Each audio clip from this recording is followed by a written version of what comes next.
precision lockdown, like I said, we have identified 18 local governments out of the 774 local governments that are considered to be high burden with this infection. They account for 60% of the figure you have of the 24,077 infections. Those 18 local governments account for 60% of those figures. And the reason for the precision lockdown is to in place in those places specific measures that will be administered by the state governments and the local authorities.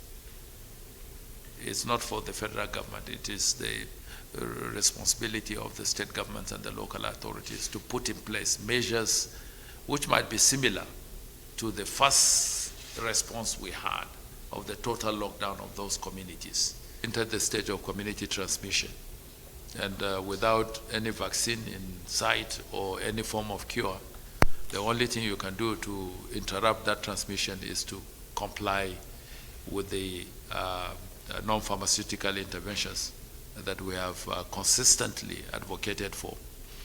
The level of compliance has rather been very, very low. You drive around the city of Abuja, you see people walking around without any face covering. We are not saying that they should use medical masks. Even your handkerchief can be a source of face covering, provided it is clean. So the numbers will keep rising.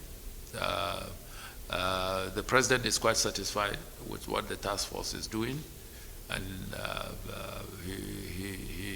he is also, like you know, the champion of COVID-19 in the West African sub-region. So he gets his information too from other sources as to what is happening all over the world and within the sub-region. Our figures is not different from what is happening globally, and that was why I started my remarks by giving you even the figures as it appears globally and on the continent of Africa before I reduced it to our nation. So I believe the only way we can drastically interrupt the transmission, which is now at the community level, is to adhere to the non-pharmaceutical interventions that we have put in place.